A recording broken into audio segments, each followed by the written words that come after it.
Welcome to the Hardwood Hustle, powered by PGC Basketball. We believe in the value of a coach. We're here to educate, empower, and encourage you to lead like never before. The truth is, most of us want to win more games, but do we fully understand what's losing us games? This week, TJ and Sam discuss 5 critical aspects of the game you should consider when it comes to your team's strategies and performance this upcoming season. Let's get started.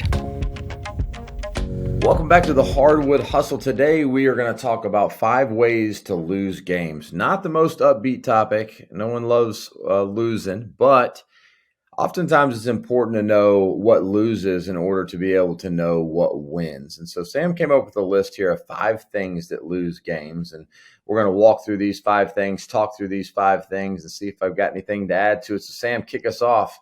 Let's start with number 1 on ways that you can lose a game. Yeah, well, the number one, and this isn't necessarily in order. I'll be interested to hear from coaches, TJ, as we list the 5, how they would list in terms of priorities or what is number 1. But number 1 right now is poor ball control / security, meaning turnovers. And so coaches, a lot of times you lose games, we lose games because we don't take care of the ball and we're careless with it. Now, along with this, TJ, an important thing to discuss is how do you develop the mindset with your players to play fearless and aggressive and not fearful of turnovers. Maybe we've all been there as a coach, or we've seen the team play. When they turn it over, the first thing they do is what? They look over to the sideline to see if they're getting pulled out. And that's not a good place to operate from if you're a player. You want to play loose out there. You want to play free while also playing discipline. And lastly, on this initial point, TJ, Dick DiVinzio, has a great piece that he came up with, years ago about what's acceptable turnovers versus non-acceptable. And here's some examples. An acceptable turnover may be you're going against a pressure team and you throw a backdoor pass and you mishandle it and it goes out of bounds. Or you make an aggressive play against the other team's best player who has 4 fouls trying to foul them out. Or you attack the basket on 2 feet and play strong in the paint and it's a block charge and you get a charge. Those are plays you might live with as a coach, whereas an unacceptable turnover may be a careless wing entry pass, a out-of-control drive taken off 1 foot in traffic around 3 or 4 defenders, carelessly dribbling into a trap. And so, coaches, I think it's important that you define what are acceptable turnovers versus non-acceptable, and poor ball security and poor ball control does lose games. Yeah, that's such an interesting one because you're right. I mean, for coaches, if somebody could figure this out and have the perfect ratio, I think that they'd make a lot of money off something like this on how do you make a certain number of turnovers, try and keep it under 10 or 11 or 12 or whatever your number is. A lot of it is dictated by the style you play. If you're a team that runs, jumps, turns people over, goes the other way, maybe you turn it over 18 times, but they turn it over 25, and you can live with that. I think that's a big number too in the turnover ratio is, are you winning it? And by what number are you winning it? Because the simple thing there is, the more turnovers you have, the less shots that you have. Let's just say that for simple math numbers, let's just say that you take 80 shots in a game. I know that's a lot, and you turn it over 20, right off the rip for all of your possessions, those 20 didn't have a chance to score. And so if you made every possession, the best you could do is 80 out of 100. And so, your numbers just dwindle. Let's say you go 40 for 80. Well, really, you scored on 40% of your possessions and 60 of them you didn't. So that's why turnovers matter so much. And teaching that is not easy because there is some art and some science to it that we talk about a lot. I mean, there's, the science of like good footwork, good pivots, ball strong, all the different things you do to limit turnovers.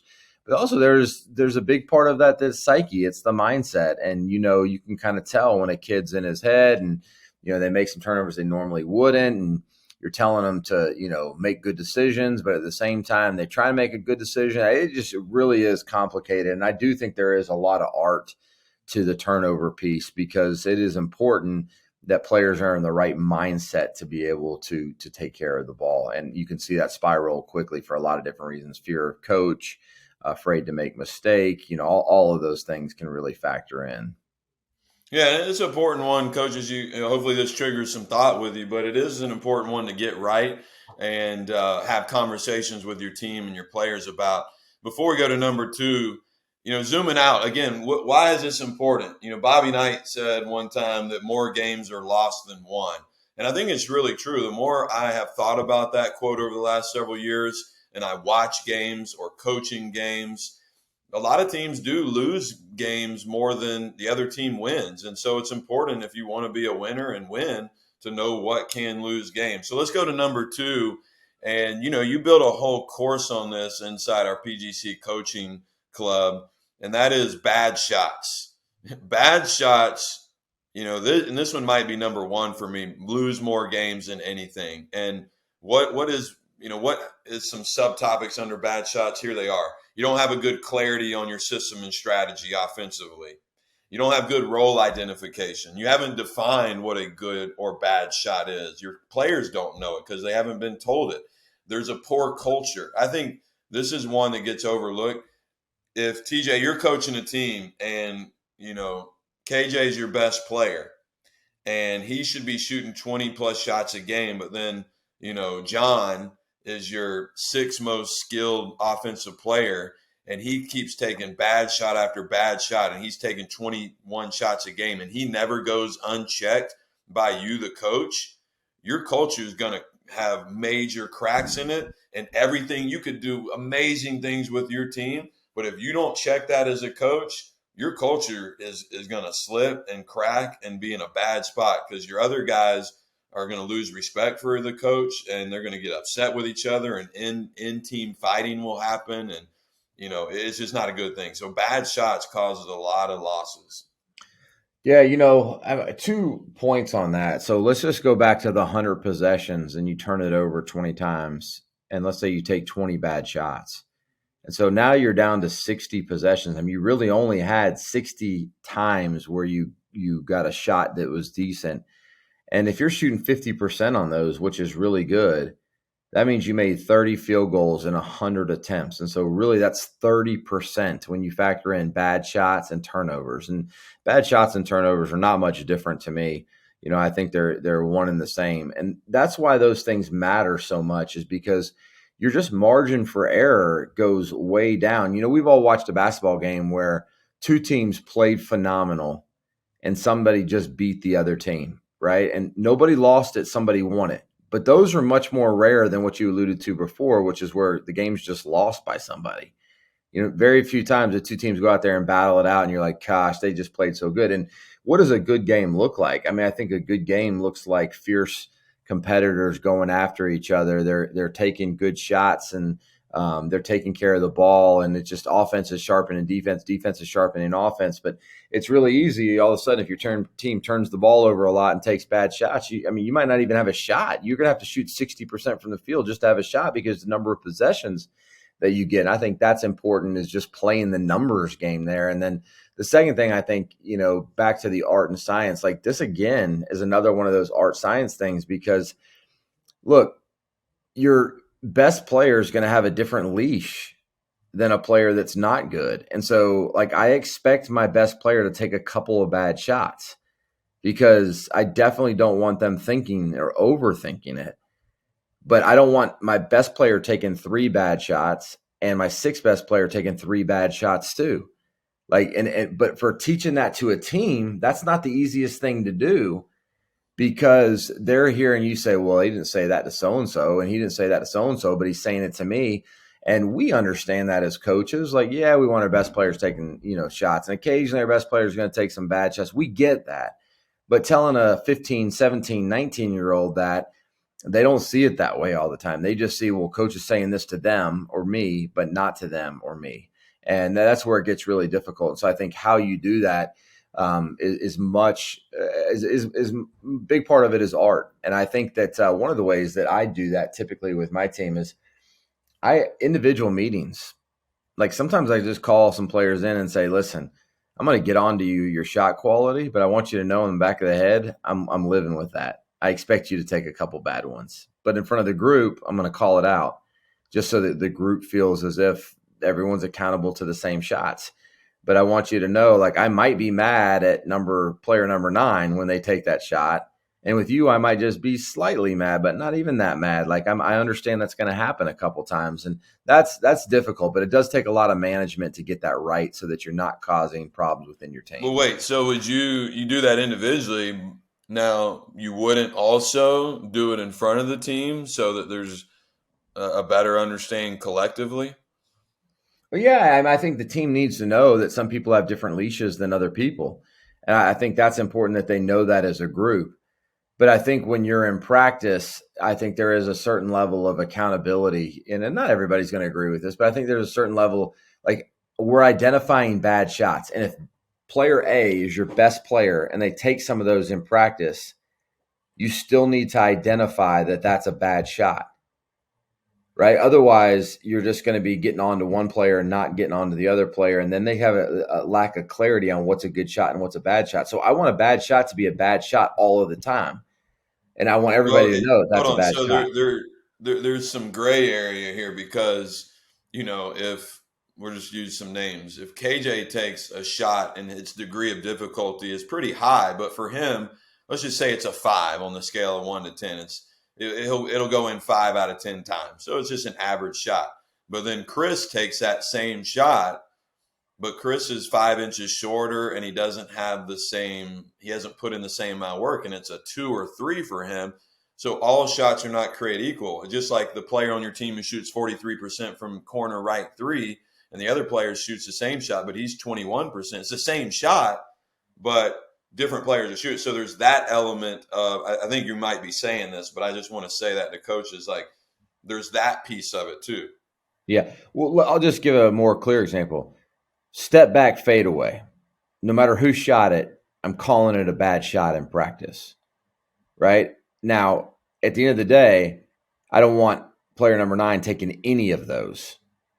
KJ, you really worked on this, step back, fade away. I don't love it, but I recognize there might be one of those a game. You've got a much higher percentage chance of it going in because you're 6 inches taller, because you've worked on it more, because of whatever, that type of thing. And end of shot clock, like, that has to be factored in. Again, you don't want to have that as a normal end of shot, but I think, again, the context is king here. Yeah. Yeah. And so, like, it's not a clear cut conversation, like how you have those. And I think you could do it a multitude of ways.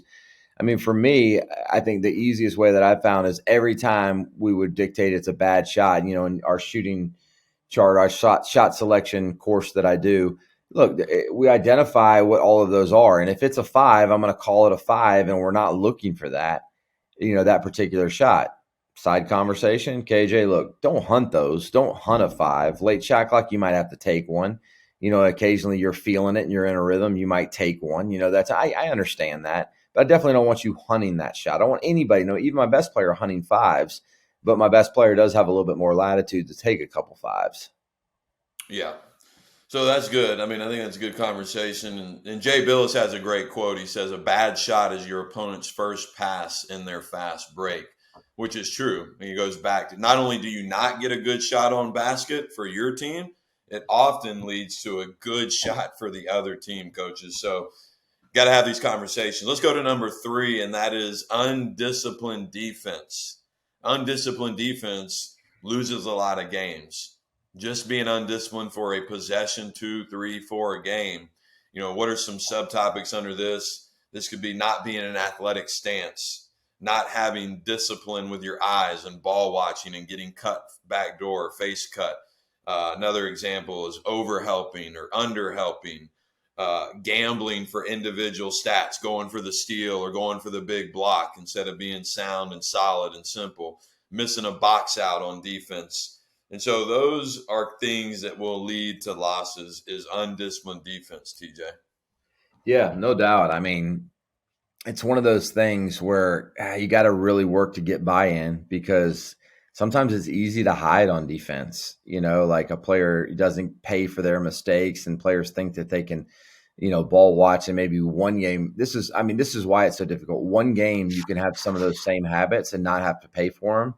And then you play a team that's better and they make you pay for it. For instance, You could play a team where they throw it down in the block and it's a black hole. The ball's not coming back out, and the whole time you're just sitting down there watching, and you're not paying for it. And the other team doesn't crash the glass, and you're like, oh, this is okay. They're just working out on the block. And the very next game, you could play somewhere where they pass out of the post really well and they knock down threes, or every time the post player shoots it, they got cutters coming and they get backdoor cuts, or cutters going to the rim, or the offensive rebound.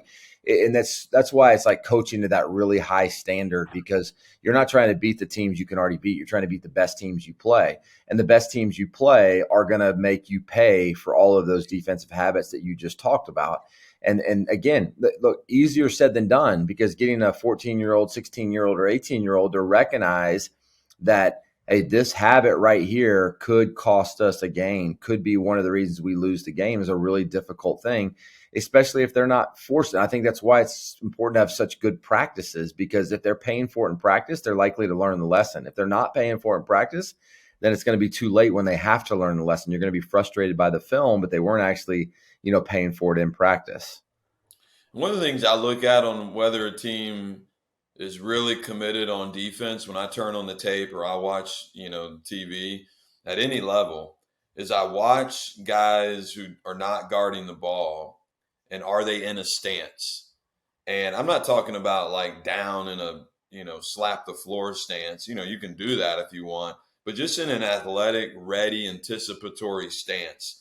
I remember, I think you and I were actually together last year watching the Final Four game. I don't know if you remember this. We were watching, who was Duke playing in the Final Four game? North Carolina or Kansas? Yeah. North Carolina knocked them out. Yeah. Okay, so they're playing, and Paulo, the number one pick, phenomenal talent.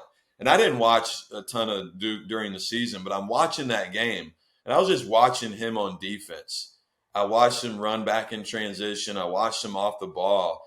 And again, great player, great talent. I'm sure we'll do big time things in the NBA level. But he just wasn't, to me, a very committed defensive player. And so I was watching that game thinking, here's your best player, not super committed on the defensive end, and got away with it when they're beating middle of the pack, ACC teams. I'm sure doesn't get exposed, but at some point it catches up to you. And I just watched that game. That doesn't look good. I don't think they're committed. Your best player. That's one reason, I don't buy in on like a James Harden, because I don't think he's a committed defensive player. And I'm not saying Steph Curry, TJ, is not the best defensive guard in the league. And he has his lapses, and sometimes that's going to happen with your star player. And I know I'm going on a side road here, but I'll finish the thought. There is a competitive effort, and you got to have a competitive effort on the defensive end, and it shows up in what type of stance and ready position you are. Yeah, and I think Paulo is a good example, because I mean, gosh, man, the guy's a specimen. He's so gifted. He's so big. He's athletic. There's just so many things. And just being honest, his margin for error is much bigger than the average college basketball player, because he has all of those gifts and all of those tools. And it's again, I think it's one of those things where if he wasn't paying for it on a regular basis, it's really hard to get that message across to kids, because they're going to pay for it at some time, and it happens in the Final Four. And I'm not saying that's the reason they lost the game either. We're not trying to pick on him for what he is, but his defensive effort was not that of a lot of different players. And I think James Harden's another good example. They're not there, and they're going to still be successful. They're still going to win some games because of their talent, their length, their athleticism, a whole bunch of other things. But, if you're searching for more, whether that's your team winning 2 more games or getting to the state championship or winning the region or Final Four to the national championship, it does come down to those little things that can lose you games like this. And agreed, what would it look like if he was fully engaged? He was the defensive leader. What would they have been like? Because they definitely had the athleticism and the talent to be able to do that. But look, it's the catch-22 of it all. I think all of us have had players that are really talented, but maybe didn't bring it on one end of the floor, and that kind of caught up with us at some point. Yeah, and I'm thinking about this. I laugh when I hear commentators say, well, he or she's a great two-way player. And I'm thinking, well, isn't every basketball player a two-way player? You play offense and defense. It's not football. You're not the quarterback and play strictly offense. And so, yeah, be a complete basketball player. But that's number 3, undisciplined defense. Let's go to number 4, which is poor practice habit development. And that falls under individual and team development. So are you developing great habits in your practice? I didn't give you these, TJ, before we got on today. So you're going to answer this off the cuff with not being able to filter or think through it. But hearing me say that, poor practice habit development. What, on the flip side, in your team, your program this year, what would you say are some individual habits that you want your guys to have? And then what are some team habits? And I asked this to a group of coaches last night. We had some rich conversation on it on a call. But yeah, how would you answer that? Just off, and again, you didn't get to do any homework on this. Well, I mean, I think at the end of the day, it is important to pick, like, what are your core habits? Like, what are the things that you want to be good at? And I think in each arena, there's some different things. So, like, I would think of this in terms of, like, what are our preparation habits? Like, to make sure that we're ready to go every day, what are the things that I want to see from them in their preparation? And then I think about the same thing, offense and defense. Like, for instance, on offense, I want to see our eyes go to the rim on every catch. I want us to be ready to shoot. I want us to be ready. Like, that's a habit that I want from our team. I want us to be able to play, off 2 feet. So I want us to be able to stop on a dime well when we get into the paint. I want us to be able to stop on a dime. Why? Because going back to your number 1, jumping to pass, you can get charges, you can get turnovers. There's a whole bunch of things that can go wrong. Not that jumping off 1 foot is not the right place sometimes, but there's a lot of times against good teams where the help's going to get there, and you've got to be able to play off 2 feet so you can buy yourself time to make better decisions. And so there's 3 or 4 offensive core habits we have, 3 or 4 defensive core habits we have, but there's also just general, like, practice habits of, like, preparation showing up. We have communication habits that we want to see every single day. And I think that I just, we had practice early this morning, and I found myself frustrated with some people's preparation habits, like, hey, look, you got to be ready to go because we only get this time to practice. You got to be ready to go because we got to prevent injury. We got to be ready to go because we don't get those shots back. And, how they show up and the preparation, those habits lead to other better habits. And I think it goes back to that whole stacking of habits. When you have good habits and you put a good habit on top of a good habit and you just keep stacking good habits, before long, you're a player with great habits, and habits win. Yeah, those are really good. And that came up, last night. And I would think about coaches as you're listening. What are the good habits you want on offense? Like TJ said, those are mine too. Like, I want to peek at the rim, be shot ready. Even if you're not a shooter, I want you catching like you're a big time shooter. I want you playing off 2 feet in traffic. And then on defense, what are the habits you want? What are the intangible habits? I would put TJ's preparation habits under intangibles. Do you want the habit of every time a pass is made, that, an assisted bucket, that the scorer points to the passer? Or do you want them to beat their chest or hit 3 fingers to the head? Like, those are things that you may want to be thinking about, what type of habits you want with your team. Let's go to number 5, final one here. Toxic culture and poor leadership. This leads to losing games. You as a coach may run the best offense in the country. You may have incredible basketball knowledge. You may have really talented players. But if you don't have a good culture where players respect one another, where there's respect among coaches and players, or there's poor communication, it's going to be hard to maximize your talent and your skill and your ceiling. So that's number 5, TJ. Toxic culture and poor leadership loses games. Yeah, and you hear me talk about this one all the time at clinics, and I feel like it's really important. I always say my greatest fear is not really losing, it's just underachieving. Like, I'm realistic. I mean, there's sometimes you have a team that can only win 5 games, and what do you want to do? You want to win 5, maybe squeeze out number 6, but you don't want to go win 1. Or you might have a team that can win a state championship, and you want to squeeze that out of them, like you want to get there. And I mean, eventually, to be honest, there's levels to it. Winning championships, I think, to some degree takes a little bit of luck. I mean, there's a lot of teams, I think, that get good, and eventually the ball bounces your way, and I think they paid the price to be good. But at the end of the day, you want to come as close to possible of achieving the maximum of that team. And we all have examples of teams that had a great culture and overachieved. We also have plenty of examples of a team that had plenty of talent with a bad culture that underachieved.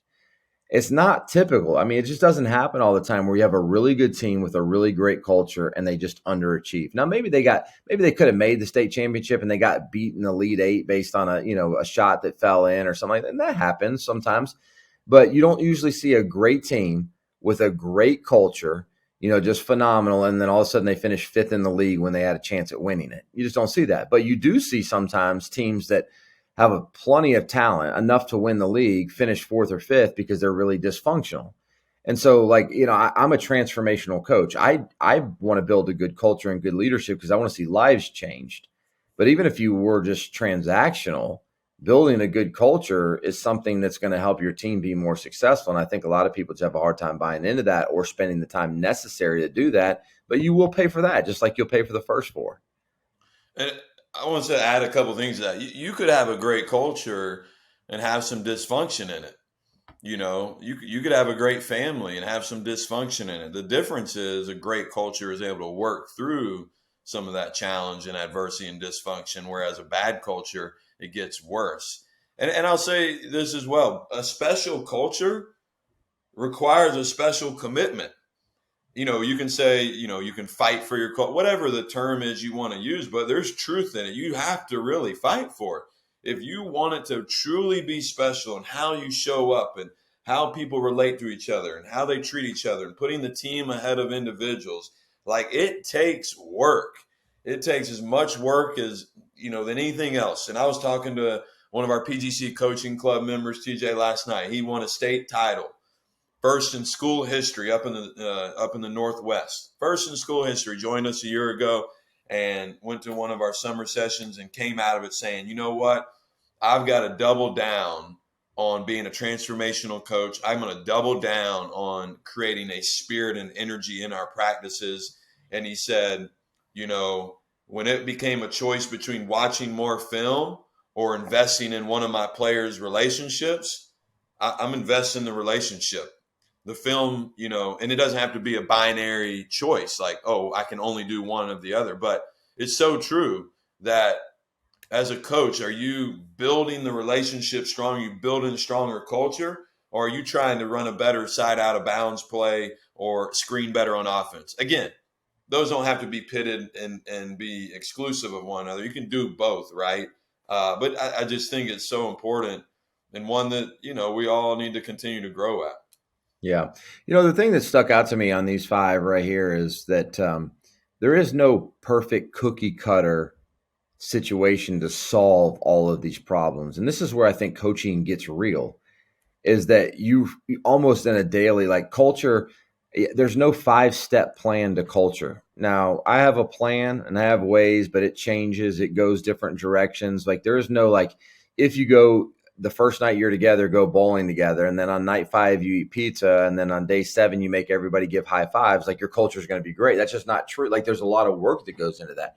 Same thing with turnovers and bad shot, undisciplined defense, all of those things, they're gray. If you do closeouts every day, doesn't mean you're not going to be undisciplined on defense. You know what I mean? There's no just formula for all these. And this is where I think coaching becomes a lot of effort, a lot of energy, a lot of passion, a lot of just work that you have to put in to be good at these things, because there's a chance that you can go out one night and your turnovers are 9 and the next night it's 18 and you're like, I got to go back to work. We got to build some new habits. And so I think this is where coaches earn their money, is in the gray area.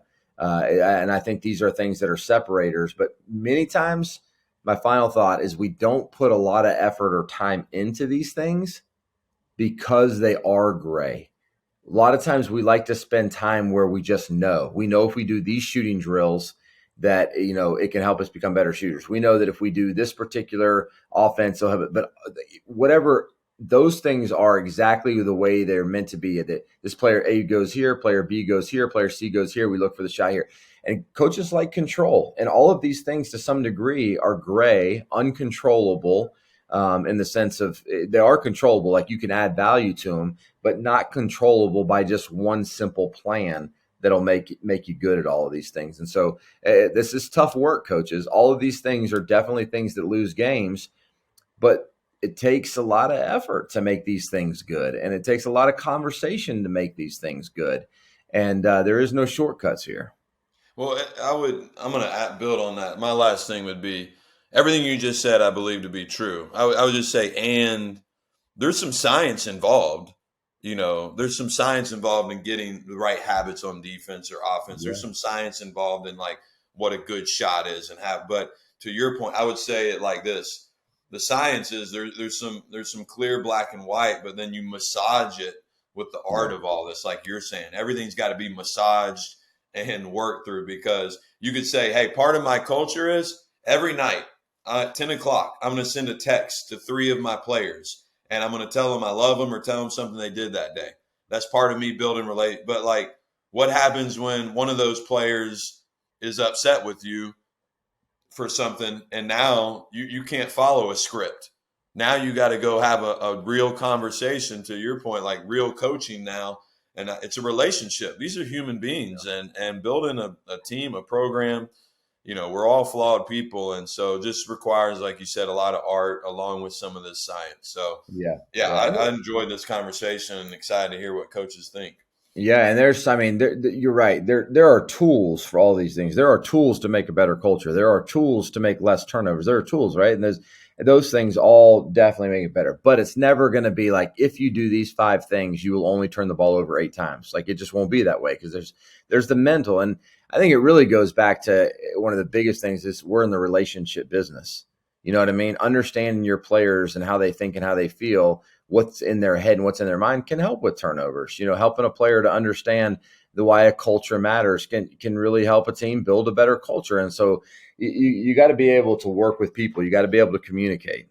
Yeah, and TJ, and you'll appreciate this. It's a lot more like poker than chess. In chess, what do? We make a move, and we know that a series of moves got to happen. I mean, there's some versatility, but in poker, you're making a decision based on the information you have. You're placing a bet down, and that's what I think coaching's a lot more, and Andy Duke talks about in Thinking in Bets. So it's a lot more like poker than chess or checkers. Yeah. Coaches, you got to know what loses before you can figure out what wins. And so, I think it's something that you want to delve into. And there's more things that lose games. These are 5 big topics that, you could probably trace a lot of game losses back to if we took care of the ball better, if we took better shots, if we were more disciplined on defense, and so on and so on. If you did all of those things, that they'd probably lead to winning. And so we talked about what loses, but being good at these 5 things will also help you to win more basketball games. So take that into consideration. Love to hear your thoughts. See if you have any additions. Sam, thanks for running us through that list. Did a really good, efficient job of helping coaches know what can lose basketball games. So coaches, hit us up at Hardwood_hustle. If you got any thoughts, we'd love to hear them. And until next time, he is Sam, I am TJ, and we are the Hardwood Hustle.